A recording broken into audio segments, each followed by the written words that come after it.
Hello, BookTube. No doubt you've already seen in your video subscription feeds all sorts of announcement videos for one of the funnest little events in our corner of BookTube, and that is March of the Mammoths.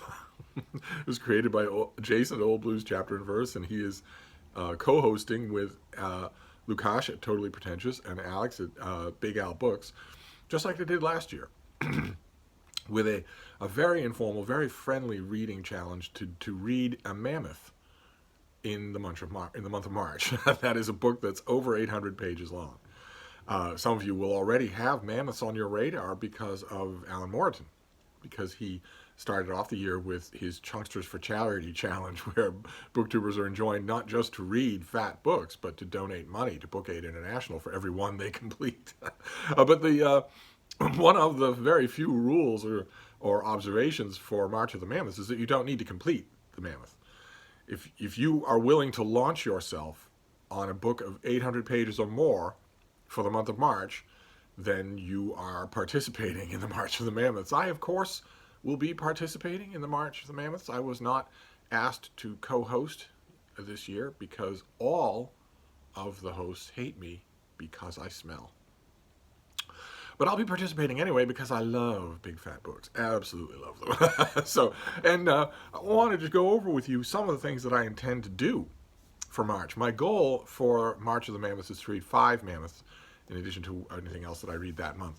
And if you've been watching this channel, you know that I tend to let the publishing industry decide. I tend to let the publishers provide me with my mammoths. I think for me, that's what makes the TBRs and the mammoth videos throughout the month of March for other booktubers all the more fascinating, because they're picking from backlist. I'm going to do 5 mammoths for the month of March, and I've decided that 3 of them will be books that I already have. 3 of them will be books that publishers send to me, and 2 will be acquisitions for March of the Mammoths. And because I want to resist another event from Jason at Old Blues Chapter and Verse, which is Read Your Own Shelves, I will be acquiring those extra 2 mammoths for the month of March. They will not be any of the mammoths that you have seen me acquire already in the month of February or in late January. Instead, they will be between now and then. I will be keeping my eye out for 2 more mammoths to get. But I'm over here. The reason I'm standing up, I don't want you to think I've gone all David Murphy on you. I don't like standing up. Who would? But the reason I'm standing up is because I'm over by the work bookcase. I have many bookcases scattered throughout Hyde Cottage, but there is one bookcase along this wall that is entirely filled with forthcoming books, organized by month. And the top shelf, where I have my camera on my amazing tripod, is organized not only by month, but also by release date. So on the left-hand side, there's a tower of books that are all scheduled for the 4th of February, and then it goes on from there, so that I don't have to think about it, so that I can just look at it and see what's coming out when. None of the other shelves in this bookcase are arranged that way. They're all just piled on. And so I'm looking at the March shelf, because I've got February up here, and I've got the March is the next one, and I'm looking at the March shelf and trying to decide what some good mammoth candidates would be. My eye lit, for instance, on this. The Land Beyond the Sea, the big new Crusades historical fiction from Sharon K. Penguin, who needs no introduction from me. She's incredibly popular as a historical novelist. And I took a look at this, but then I realized that it's 672 pages long. It doesn't count. It looks really big, but it doesn't count. Another thing that caught my eye was this, Gerald Posner's Pharma, his enormous and long time in the making incendiary takedown of the big pharma industry. And I'll be reviewing this for the Christian Science Monitor, and I naturally thought that it would qualify, but no, it's 776 pages long, so it does not qualify, even though it looks huge. Another huge one on the shelf here is this thing, Crescent City, Sarah J. Maas. This is due in early March, and it is enormous. Look, just gigantic, but unfortunately, it is 791 pages long. It does not count. Now, of course, this is just me being picky. March of the Mammoths, I don't think, is all that picky. I think if you make a good faith effort with a book that's 790 pages long, I don't think they're going to give you the buzzer. Fortunately, the publishing industry sends me lots of books. So I do have 2 candidates here already. The first one being this thing. Oh my God, this is 1,000 pages long. This is Capital and Ideology by Thomas Piketty, the French economist who gave us Capital. It was some sort of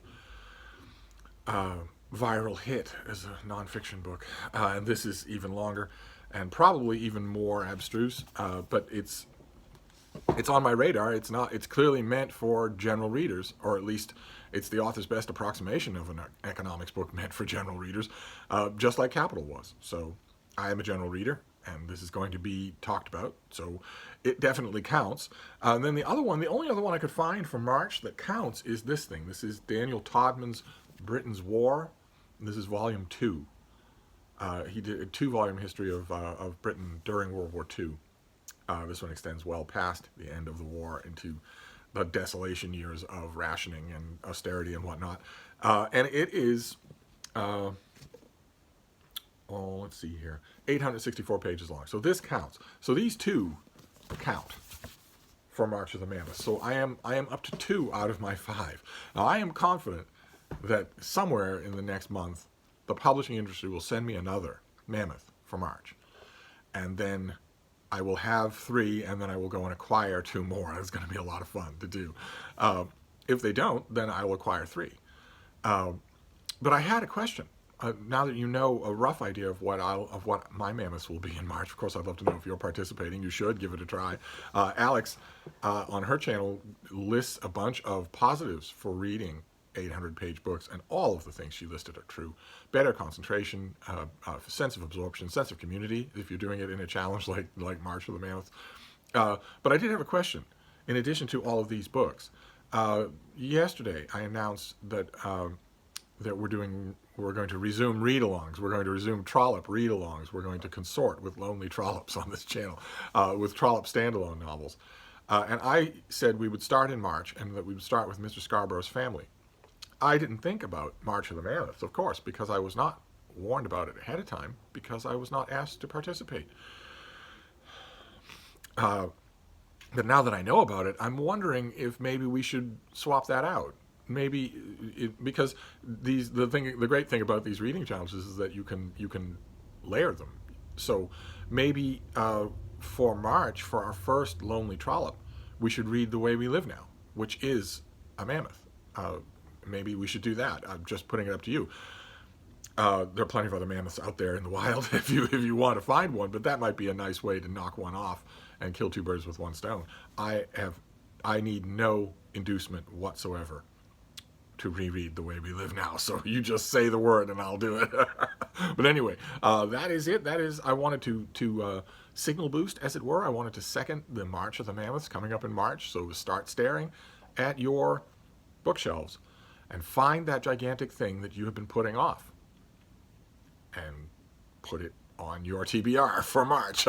So I'll leave a link to the 3 announcement videos down below because they're all wonderful. And I will wrap this up for now, but I will see you soon. Thank you, BookTube.